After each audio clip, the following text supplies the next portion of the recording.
اعوذ باللہ من الشیطان الرجیم بسم اللہ الرحمن الرحیم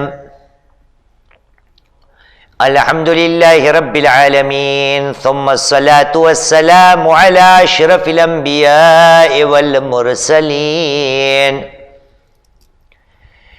سیدنا الممجد بشیرنا المصدق نذیرنا المؤید المصطفى الامجد والمحمود الاحمد الذي سمي في السماء بأحمد وفي الأرض بأبي القاسم محمد وعلى آل بيته الطيبين الطاهرين المعصومين الذين أذهب الله عنهم الرجس وطهرهم تطهيرا واللعنة الدائمة على أعداء الله أجمعين من الآن إلى قيام يوم الدين أما بعد فقد قال الله العظيم في كتابه الكريم وهو أصدق القائلين وقوله الحق بسم الله الرحمن الرحيم ولا تجسسوا آمنا بالله صدق الله العلي العظيم وصدق رسوله الكريم ونحن على ذلك من الشاهدين رب اشرح لي صدري ويسر لي أمري واحلل عقدة من لساني يفقه قولي صلوا على محمد وآل محمد اللهم صل على محمد وآل محمد. اسلامی معاشرے کے کچھ تقاضے ہیں، کچھ ایسے قاعدے ہیں، کچھ ایسے قانون ہیں جو خداوند کریم نے مسلمانوں کو بہتر سے بہتر زندگی جینے کے لیے، بسر کرنے کے لیے بیان فرمایا.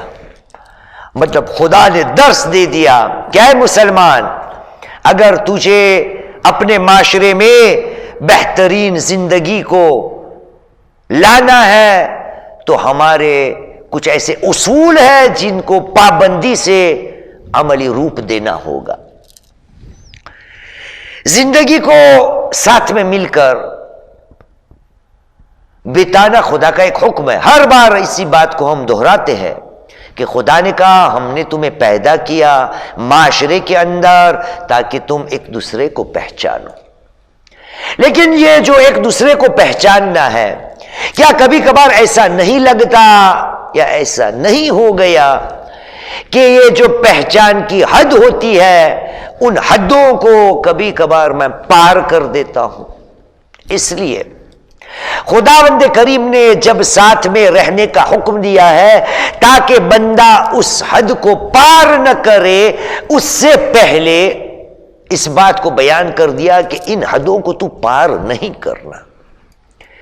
دیکھیے جب ساتھ میں رہنے کا حکم ہے تو وہ سورہ حجرات قرآن مجید کا چپٹر 49 ورس نمبر 13 بہت مشہور آیت کہ جہاں پر خدا کہتا ہے یا ایھا الناس انا خلقناکم من ذکر و انثی وجعلناکم شعوبا وقبائل لتعارفوا، تاکہ ایک دوسرے کو تم پہچانو. یہ سورہ حجرات کی 13ویں آیت ہے. لیکن اس سے پہلے خدا نے کچھ باتیں اور بھی بیان کی تھی، یہ اس سے پہلے بیان کر ڈالی تاکہ پتہ چلے کہ دیکھیے معاشرے میں جینے کے لیے ساتھ میں مل کر رہنا ہے، ایک دوسرے کی پہچان حاصل کرنا ہے، ایک دوسرے کی معرفت کو حاصل کرنا ہے، لیکن کچھ ایسے حدود ہے جن کو پار نہیں کرنا، ان سے آگے نہیں جانا. اس لیے چپٹر 49 ورس نمبر 12 اس میں کچھ باتیں ہیں، لیکن ہمارا موضوع آج جو ہے وہ فقط اتنا ہی ہے. خدا نے کہا وَلَا تَجَسَّسُوا، اے مسلمانوں، اے صاحب ایمان، تجسس مت کرو، لوگوں کی ذاتی زندگی میں دخل اندازی مت کیا کرو، اپنی زندگی سے کام کرو، اپنی زندگی سے کام رکھو، دوسروں کی زندگی کے پیچھے مت دوڑا کرو۔ عزیزان محترم، معاشرے میں بہتری لانے کے لیے یہ ایک ایسی بات ہے کہ جس کے لیے سب کو آمادہ ہونا پڑے گا، سب کی کوشش جاری ہونی چاہیے، سب کی طرف سے کچھ نہ کچھ ہونا چاہیے۔ اللہ سبحانہ و تعالی کا ایک ایسا قاعدہ ہے، ایک ایسا قانون ہے کہ جو قانون کبھی تا قیامت بدلنے والا نہیں، اور وہ قانون ہمارا جانا پہچانا ہے۔ عادتاً ہم معاشرے پہ دوش لگا دیتے ہیں، قصوروار دوسروں کو ٹھہرا دیتے ہیں، لیکن کبھی ہم اپنے لیے نہیں سوچتے کہ اس معاشرے کا میں بھی حصہ تو ہوں، اس سماج میں میں بھی اپنا جیون یا اپنی زندگی کو آگے چلا رہا ہوں۔ میں یہ کبھی نہیں سوچتا کہ اس معاشرے کا جزو یا عضو ہوتے ہوئے میری اپنی ذمہ داری کیا ہے۔ دیکھیے خدا کا وہ قاعدہ یا وہ قانون، اعلان رب العزت ہوتا ہے قرآن میں، کہا بسم اللہ الرحمن الرحیم، سورہ رعد، قرآن مجید کا 13واں سورہ کا نشان ہے 11 چیپٹر 13 ورس نمبر 11، وہاں پر اعلان ہوا، کہا بسم اللہ الرحمن الرحیم ان اللہ لا یغیر ما بقوم حتی یغیر ما بانفسہم۔ در حقیقت خدا کسی قوم کی حالت کو نہیں بدلتا جب تک کہ اس قوم کے ہر فرد اپنی حالت کو نہ بدلے یا بدلنے کی کوشش نہ کرے۔ اے مسلمان، معاشرے میں بہتری لانے کے لیے یاد رکھنا کہ اپنے کام سے کام رکھ، لوگوں کی زندگی میں دخل اندازی مت کر، لوگوں کی برائی کے اوپر نظر مت ڈال، اپنے لیے سوچ۔ عجیب ہے، جب کوئی آ کے مجھے ٹوکتا ہے، مجھے سمجھاتا ہے، مجھے سمجھانے کی کوشش کرتا ہے، مجھے وصیت کرتا ہے، مجھے نصیحت کرتا ہے، تو میں اس کو جواب میں توڑ پھوڑ کے یہی کہہ دیتا ہوں کہ تو اپنے کام سے کام رکھ، اپنی قبر میں خود اکیلا جانے والا ہوں۔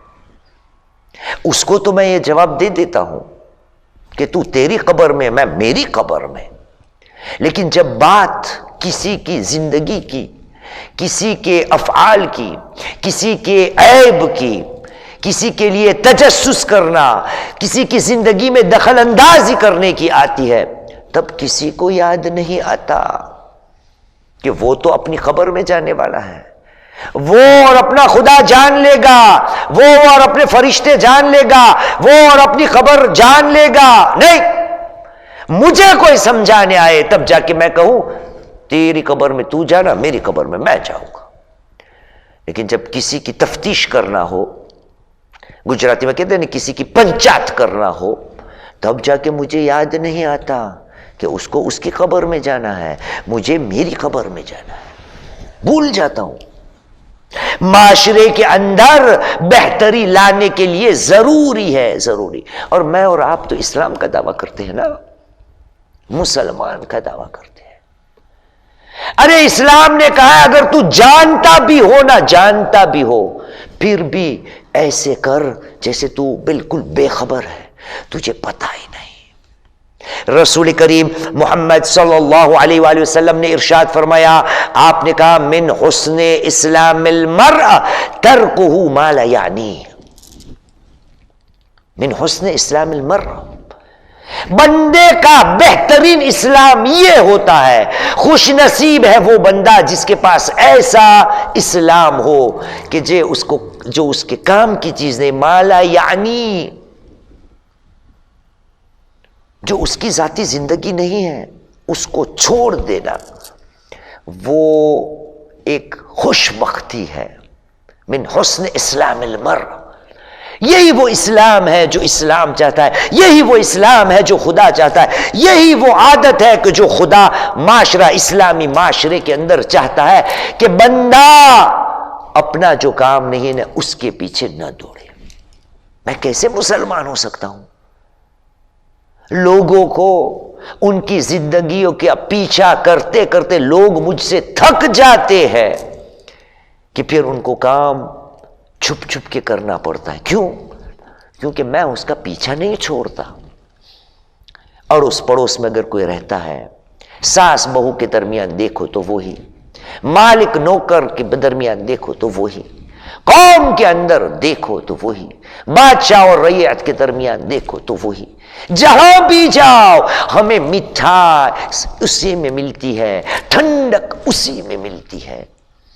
کہ لوگوں کے گھروں میں کیا ماجرا چل رہا ہے، لوگوں کا جیون، لوگوں کی زندگی کیسے ہے، کون کہاں گیا، کیوں گیا، کیسے گیا، کب گیا، کب واپس آئے گا، کیا اس کے یہاں پکایا ہے، کیا پکائے گا، کیوں پکایا، کیوں نہیں پکایا، وغیرہ وغیرہ وغیرہ. اسی بات کے اندر میں اپنی زندگی کو برباد کرتا ہوں، اور اپنی زندگی برباد کرنے کے بعد میرے لیے نشانہ میرا معاشرہ ہو جاتا ہے کہ جو امن اور پرسکون، امن اور پرسکون معاشرہ ہونا چاہیے، وہ معاشرہ رہتا ہی نہیں. جہاں سے ثقہ، بھروسہ لوگوں کا اٹھ جاتا ہے. میں کیسے اپنے آپ کو مسلمان کر سکوں؟ میں مسلمان، اسلام کا ایک مطلب تو یہی ہے نا کہ سلامتی کا پیغام، امن کا پیغام. مولا کائنات علی بن ابی طالب علیہ السلام نے ارشاد فرمایا، آپ نے کہا کیف تکون مسلما، اے مسلمان تو اپنے آپ کو مسلمان کیسے کہہ سکتا ہے؟ کیف تکون مسلما ولا یسلم الناس منک، تو اپنے آپ کو مسلمان کیسے کہہ سکتا ہے اور لوگ تجھ سے صحیح و سالم نہیں ہیں، لوگوں کو تجھ سے سلامتی نہیں ملتی، لوگ تجھ سے امن و امان میں نہیں رہتے. کیف تکون مسلمہ، تو اپنے آپ کو مسلمان کیسے کہہ سکتا ہے؟ عزیزان محترم، خدا چاہتا ہے کہ ہم اپنی زندگیوں کے درمیان لوگوں کی زندگی کے اندر دخل اندازی نہ کریں. آئیے مولا کائنات علی بن ابی طالب شرافت کا تاج پہناتا ہے. پہناتے کس کو؟ آپ نے کہا وَأَشْرَفُ أَفْعَالُ الْكَرِيمِ، ایک تو بندہ کریم ہوتا ہے، بہترین بندہ، اچھا بندہ. اور اچھے بندے کا، اچھے انسان کا اگر کوئی بہترین کام ہے تو وہ کیا ہے؟ آپ نے کہا وَأَشْرَفُ أَفْعَالُ الْكَرِيمِ غَفْلَتُهُ عَمَّا يَعْلَمُ. اچھے انسان کا اچھا عمل وہ ہوتا ہے کہ وہ اپنے کاموں میں جو جانتا ہے اس کے لیے کیا؟ وہ غفلت سے کام لیتا ہے. پتہ ہے اس کو کہاں، کیسے، کیوں، کب یہ ہوا ہے یا یہ نہیں ہوا ہے یا یہ ہونے والا ہے، پتہ ہے اس کو، لیکن پھر بھی زبان کو نہیں کھولتا، لوگوں کو نہیں بتاتا. یہ کون ہے؟ من اشرف افعال الکریم. اے مسلمان، اگر تو اپنے آپ کو اچھا مانتا ہے، سمجھتا ہے، تو یاد رکھنا اگر لوگوں کی زندگیوں کے بارے میں تجھے کچھ اطلاع بھی ملے تو تیری ذمہ داری یہ ہے کہ کسی کو اس کا حرف نہ جانے پائے، کسی کو اس کے بارے میں نہ جانا جائے. خدا نے کیا کہا ہے؟ مسلمان تو سوچتا نہیں. کچھ لوگ ایسے ہوتے ہیں جن کو مومنوں کے عیب کھولنے میں، اس کا پیچھا کرنے میں بہت مزہ آتی ہے. اور یہ بات میں نہیں کہتا، یہ اعلان رب العزت ہے. خداوند کریم نے اپنی پاک کتاب قرآن مجید میں ارشاد فرمایا، سورہ نور. عجیب بات ہے، عجیب اتفاق، سورہ کا نام بھی نور. جہاں نور ہونا چاہیے وہاں میرے پاس نور ہے نہیں، جہاں نور نہیں ہونا چاہیے وہاں میں نور ہی نور ہی نور ہی نور. یہ ان لوگوں میں سے ہے جہاں نور نہیں ہونا چاہیے وہاں نور ڈالنے کی کوشش کرتے. اعلان ہوا چپٹر 24 ورس نمبر 19، خدا نے کہا بسم اللہ الرحمن الرحیم، ان الذین یحبون ان تشیع الفاحشہ فی الذین آمنوا، اور وہ لوگ جو اس بات کو پسند کرتے ہیں کہ مومنوں کے درمیان فاحشانہ بات، بے شرمی کی بات جو ہے وہ پھیل جائے. ان تشیع فی الذین آمنوا لہم عذاب علیم فی الدنیا والآخرہ، ان کے لیے خدا نے دنیا میں اور آخرت میں عذاب علیم، دردناک عذاب رکھا ہے. واللہ یعلم وانتم لا تعلمون، خدا خوب جانتا ہے اور تم نہیں جانتے. میں اس آیت سے اتنا ہی سمجھتا ہوں کہ مسلمان جب تو لوگوں کے عیبوں کے پیچھے جاتا ہے، تجسس کرتا ہے، تفتیش کرتا ہے، ڈھونڈتا پھرتا ہے، لوگوں کے پیچھے جاتا ہے، نتیجہ یہ ہوتا ہے کہ اس سے قوم میں، سماج میں، معاشرے میں اتنی برائیاں پھیلتی ہے. واللہ یعلم، خدا جانتا ہے اس کی خرابی کیا ہے. وانتم لا تعلمون، لیکن اے مسلمانوں تم نہیں جانتے کہ اس کا اثر کیا ہوتا ہے، اس کا نتیجہ کیا نکلنے والا ہے.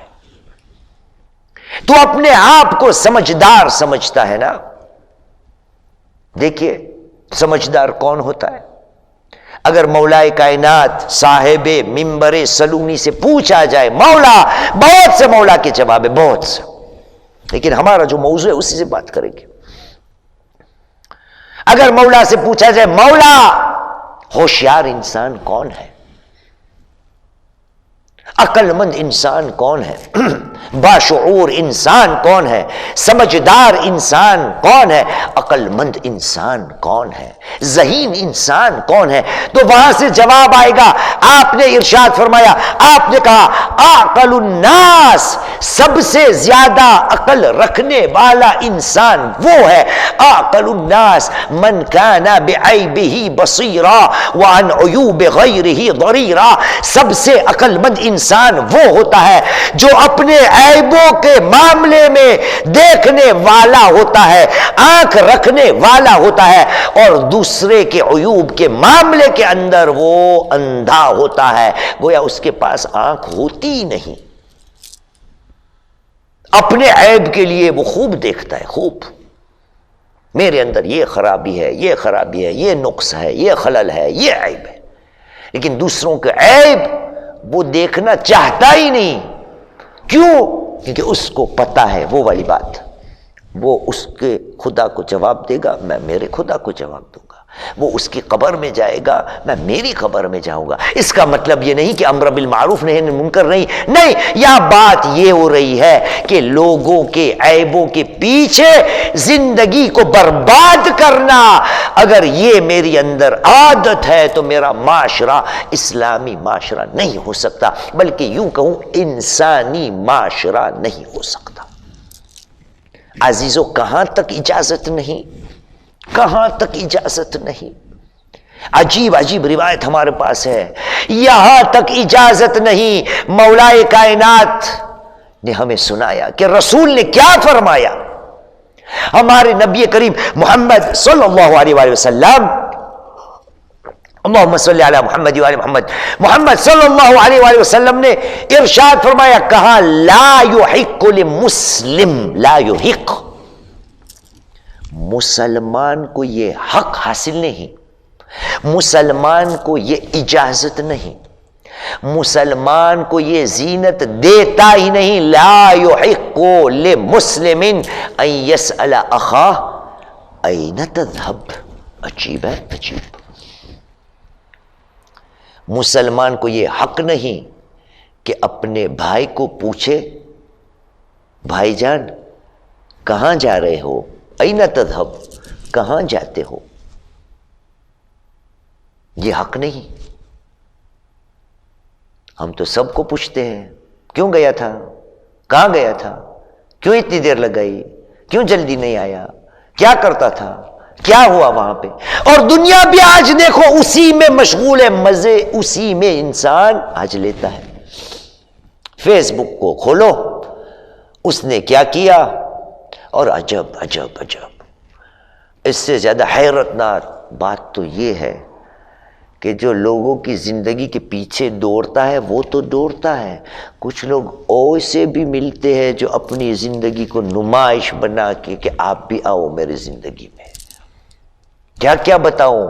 شاید اس میں کوئی چیز حرام نہیں ہوگی، لیکن مسلمان لوگوں کی زندگی کے پیچھے خاص طور پر جب عیب کی بات آئے، خرابی کی بات آئے، تب اسلام رسول کریم نے کہا مسلمان کو حق نہیں. حق ہمارے یہاں اگر عیبوں کے پیچھے نہیں جاتے تو چھوٹی چھوٹی ایسی باتیں ہیں جو معاشرے میں ملتی ہیں. اور جب کسی کے گھر جانا ہوا تو وہاں بھی میری آنکھوں سے کانوں سے جتنا بھی ہو سکے اتنی باتیں سننے کی کوشش، اور جتنا بھی ہو سکے بڑی بڑی آنکھیں کو کھول کر دیکھ لوں، پردے کیسے ہے، صوفہ کیسا ہے، فریج کیسا ہے، کچن کیسا ہے، کچن کے اندر جو چیزیں رکھی ہیں وہ کیسی ہے، بستر کیسا ہے، ان کا اے سی کیسا ہے، روم سب دیکھنا. پھر جا کے ہوتا کیا ہے، جو کسی کے یہاں دیکھ کر میں آؤں اور گھر میں جب اسی کی خواہش اپنے میاں سے کروں اور میاں نہ دے پائے مالی حیثیت کی وجہ سے، پھر آروپ لگ جائے ارے آپ تو بڑے کنجوس نکلے. ارے بھائی یہ کب ہوتا ہے؟ جب لوگوں کے گھروں میں چھان بین کر کے میں اس کے پیچھے دوڑتا ہوں، تب نتیجہ یہی نکلتا ہے. اور یہی بات جناب سلمان فارسی نے کی. جناب سلمان فارسی کی جب شادی ہوئی نا لیلۃ الزفاف کو، لوگ سلمان فارسی کے پاس آئے، ارے بھائی شادی کسی کی ہے، کسی اور کے ساتھ شادی ہے. سلمان فارسی کی شادی کی رات لیلۃ الزفاف آئی تو دوسرے دن لوگ آئے، آ کے جناب سلمان کو پوچھا، کہا سلمان کیسی گزری رات؟ عجیب سوال ہے، عجیب سوال. سلمان کیسی گزری رات؟ جناب سلمان کا جواب کا، اے سوال کرنے والوں مسلمانوں، کیا کبھی یہ آپ نے اندازہ لگایا، کیا آپ نے آپ سے پوچھا کہ لوگوں نے اپنے گھروں میں دروازے کیوں ڈالے ہیں؟ کیا کبھی آپ نے یہ سوال کیا کہ لوگوں نے اپنے گھروں میں تالے یا بند کرنے کی کنجیاں کیوں ڈالی ہے؟ اسی لیے تو ڈالی ہے کہ دروازے کے پیچھے جو ہو رہا ہے وہ باہر نہ جانے پائے. اسی لیے یہ تالے بھی لگائے جاتے ہیں تاکہ اندر جو ہو رہا ہے باہر کے آنے والے اندر کو نہ جان سکے کہ کیا ہوتا ہے. اور تم لوگ آئیے پوچھنے کے لیے. عزیزان محترم، دیندار لوگ سے بھی یہ غلطی ہو جاتی ہے. کیا بیان کروں؟ یہ آنکھوں سے جو دیکھا، کانوں سے جو سنا، دل و دماغ سے کسی پہ آروپ لگایا، کسی پہ بہتان لگایا، کسی پہ تہمت لگائی، کسی کے سامنے بدگمانی کی. اگر یہ بات میں کر ہی تو ڈالتا ہوں، لیکن کیا مجھے اندازہ ہے کہ اسی کے لیے خدا مجھ سے سوال کرے گا؟ مسلمان تجھے حق نہیں کہ کسی کی زندگی میں تو دخل اندازی کر. کیسے کیسے لوگ پڑے تھے مولا کائنات کے زمانے میں. کوئی سائل آیا تو مولا نے یوں سمجھیے حد سے زیادہ کوئی کھانے کا سامان تھا، ایک نہیں، دو نہیں، تین نہیں، 6 بوریا غریب کو دے دی. وہاں سامنے ایک تھا، مولا اتنا سارا آپ نے دے دیا. مولا نے کہا دیتا میں ہوں اور پیٹ تیرا دکھتا ہے. وہاں سے اعلان ہوا، مولا نے کہا لا کثر اللہ من امثالک، خدا نہ کرے تیرے جیسے بہت سارے ہو جائے کہ کسی کے کام پہ پیٹ تیرا دکھتا ہے، کوئی اور سخاوت کرتا ہے باتیں تجھے کرنے کو ملتی ہے. اور مجھے ایک لطیفہ یاد ہے، بہت پرانا لطیفہ، 97 کا، مطلب آج سے تقریباً 23 سال پہلے ہمارے وطن میں مڈغاسکر میں مرحوم ملا اصغر، خداوند کریم اس کے درجات کو بہتر سے بہتر، بالا سے بالا بنائے، الہی آمین انشاءاللہ. مرحوم نے اس واقعے کو 97 میں بیان کیا تھا. کہتے ایک گاؤں تھا جہاں پر مسجد تھی، نماز ادا ہوتی تھی، اور وہاں کا جو پیش امام تھا وہ نماز کو پابندی سے ادا کیا کرتا تھا. اور ایک ایسا آدمی اس بستی میں تھا کہ جو ہر روز آتا تھا اور اس پیش امام کے پیچھے پیچھے، ہمیشہ اس کے پیچھے آ کے کھڑا رہتا تھا. کچھ دن ایسے گزرے کہ وہ خدا کا بندہ نظر نہیں آیا، تو پیش امام صاحب نے، نماز پڑھانے والے امام نے، اور لوگ جو آتے تھے ان سے پوچھا کہ بھائی فلاں کہاں ہے؟ کئی دن ہو گئے، 3 4 5 6 ہفتہ ہو گیا، دکھتے ہی نہیں، کیا کوئی سفر میں گئے ہے یا کوئی بیمار ہو گئے ہے؟ آخرکار وہ آج کل دکھتے کیوں نہیں؟ تو اس سوال کے سامنے لوگ حیران تھے، کہا مولانا نہ پوچھو تو بہتر ہے، کہا کیوں، کوئی خاص بات ہے؟ کہا مولانا وہ آج کل نماز پڑھنے اس لیے نہیں آتا کیونکہ وہ سمجھتا ہے کہ اب آپ کے پیچھے نماز نہیں پڑھی جا سکتی، مطلب شرعی الفاظ میں کہا جائے گا کہ آپ کی عدالت اب جا چکی ہے، اب آپ ان کے لیے بھروسے کے قابل نہیں رہے کہ آپ کے پیچھے نماز پڑھی جائے۔ تو مولانا نے، پیش امام سوچتے سوچتے کہنے لگے کیا میں نے اس کو کچھ برا بھلا کہا ہے، مجھ سے کیا غلطی ہو گئی؟ کہا چلو ٹھیک ہے، جاتا ہوں ان کے پاس اور جا کے معافی مانگ لیتا ہوں، اگر مجھ سے کوئی غلطی ہو گئی ہے، ایسی مجھ سے کیا خطا ہو گئی کہ وہ اب میرے پیچھے نماز پڑھنے کے لیے تیار نہیں۔ گئے مولانا صاحب اس مومن خدا کے بندے کے سامنے اور کہا سلام و دعا کے بعد، بھائی صاحب میں نے سنا ہے آپ آج کل نماز میں اس لیے شرکت نہیں کرتے، نماز جماعت میں، کہ میں اب قابل بھروسہ نہیں رہا آپ کے لیے، میری عدالت جا چکی ہے، مجھ سے اگر کوئی خطا ہو گئی ہو تو آپ معاف کر دیجئے، یا اگر کوئی غلطی ہو تو آپ اس کو سدھار لیجئے، میری اصلاح کر دیجئے۔ آخرکار ایسا کیا ہوا ہے؟ جگہ مولانا کچھ روز پہلے میں مسجد آ رہا تھا اور میرا مسجد تک آنا، میرا گزر یوں ہوتا ہے کہ پہلے آپ کا گھر آتا ہے، اور آپ کے گھر کے سامنے سے جب میں گزرا تو گزرتے وقت دل میں سوچا کہ میں دیکھوں تو صحیح کہ آپ کے ہاں کیا ہو رہا ہے، اس لیے آپ کا جو باورچی خانہ ہے، کچن، اس کی جو کھڑکی تھی اس میں سے میں نے دیکھنے کی کوشش کی تو میں نے کیا دیکھا؟ میں نے دیکھا آپ کی اہلیہ، آپ کی زوجہ وہ کھڑی ہے اور آپ کے ہاتھ میں ایک پانی کا گلاس ہے اور اس کے اندر پانی بھی ہے، اس میں آپ انگلیاں ڈال کے پانی لے کے چھڑک رہے اپنی بیوی پہ۔ وہ آپ کی بیوی جو ہے اپنے آپ کو پانی سے بچانے کی کوشش کر رہے ہیں اور آپ اور پانی ڈالتے جا رہے ہیں۔ اس لیے میں نے کہا کہ یہ کیسا مولانا ہے، کیسا نماز پڑھانے والا آدمی ہے جو اپنی بیوی کو بھی تنگ کرتا ہے، اس پہ پانی چھڑکتا ہے۔ اس لیے میں نے کہا اب اس کے پیچھے نماز پڑھنا مناسب نہیں۔ تو مرحوم کہا کرتے تھے کہ اے بندے خدا، کیا تیری بیوی تھی؟ کیا وہ تیری بیوی تھی کہ جو تجھے اتنا افسوس ہو رہا تھا؟ ارے وہ جو کام کر رہا تھا وہ تو رسول کی عین حدیث تھی کہ رسول نے کہا ہے اپنی اہلیہ کے ساتھ ایسے مذاق کیا کرو جس سے محبت میں اضافہ ہو، پیار و محبت میں کشش اور ہو۔ اور ان میں سے رسول نے ایک طریقہ بھی سکھایا ہے کہ اپنی بیوی پہ پانی چھڑکو۔ یاد ہے شادی کی رات پانی چھڑکنے کی بات ہے گھر میں پیر دھونے کے بعد، یہ رسول کی حدیث تھی جس کے اوپر وہ مولانا بیچارہ عمل کر رہا تھا، لیکن وہ نماز میں ہر روز حاضری دینے والے نے کبھی یہ نہیں سوچا کہ کیا اسلام میں کسی کے گھر میں سر ڈال کے آنکھوں کو ملا ملا کے لوگوں کے حالات کے پیچھے جانا، کیا اس کی اجازت ہے؟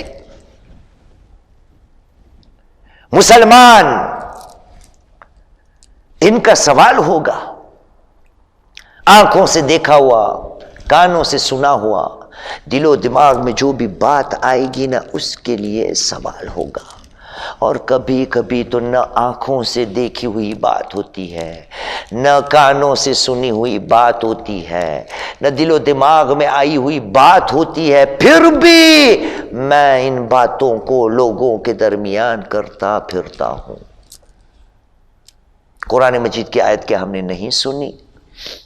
اعلان رب العزت اپنے حبیب کو ہوتا ہے، سورہ بنی اسرائیل قرآن مجید کا چیپٹر 17 ورس نمبر 36، وہاں پر اعلان ہوا، کہا بسم اللہ الرحمن الرحیم وَلَا تَقْفُ مَا لَيْسَ لَكَ بِهِ عِلْمٌ إِنَّ السَّمْعَ وَالْبَصَرَ وَالْفُؤَادَ كُلُّ أُولَئِكَ كَانَ عَنْهُ مَسْئُولًا۔ میرے حبیب جس کا تجھے علم نہ ہونا اس کا پیچھا چھوڑ، اس کے پیچھے مت جا۔ میرے حبیب یاد رکھنا، ان سمع، یاد رکھنا در حقیقت کانوں سے، کان کے معاملے میں، آنکھوں سے اور آنکھ کے معاملے میں، والفؤادا، دل کے معاملے میں اور دلوں کے معاملے میں، کل اولئک کان عنہ مسئولا، ان کے بارے میں تجھ سے سوال کیا جائے گا۔ آنکھوں سے کیا دیکھا، کیوں دیکھا، کیسے دیکھا، کانوں سے کیا سنا، کیسے سنا، کیوں سنا، دل و دماغ سے کیا سوچا، کیسے سوچا، کیوں سوچا، ان سب کا سوال ہوگا اور جواب دینا پڑے گا۔ لیکن بدتر بات کیا ہوئی ہے، کیا ہوتی ہے، یہی نا کہ نہ کبھی میں نے دیکھا ہوتا ہے، نہ کبھی میں نے سنا ہوتا ہے، نہ کبھی میں نے سوچا ہوتا ہے، پھر بھی میں اعلان کرتا پھرتا ہوں۔ شیخ محمد جواد مغنیہ اس آیت کے ذیل میں چیپٹر 17 ورس نمبر 36 میں کہتے ہیں، ویل الویل کل الویل لمن قال سمعت ولم يسمع ورأيت ولم يرى وعلمت ولم يعلم۔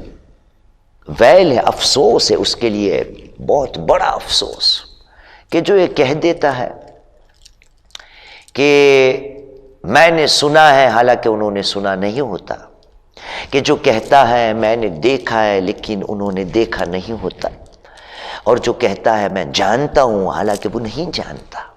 اے مسلمان، معاشرے کو بہتر سے بہتر بنانے کے لیے ضروری ہے کہ تو اپنے کام سے کام رکھ، لوگوں کی زندگی کا پیچھا چھوڑ، وَلَا تَجَسَّسُوا، جاسوس مت بنو، اپنی زندگی کے لیے فکر کرو۔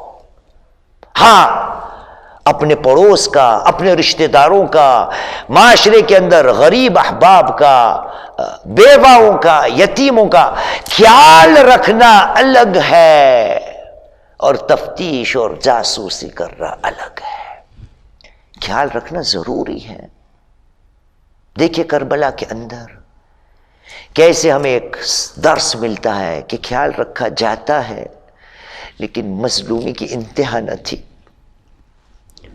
جب یہ لوٹا ہوا قافلہ کربلا سے نکلا نا، تو ارباب منبر بیان کرتے ہیں کہ حسین کے صحابیوں میں سے ایک وہ صحابی تھا کہ جس کا نام زہیر ابن قین ہے، سنا ہے اس نام کو۔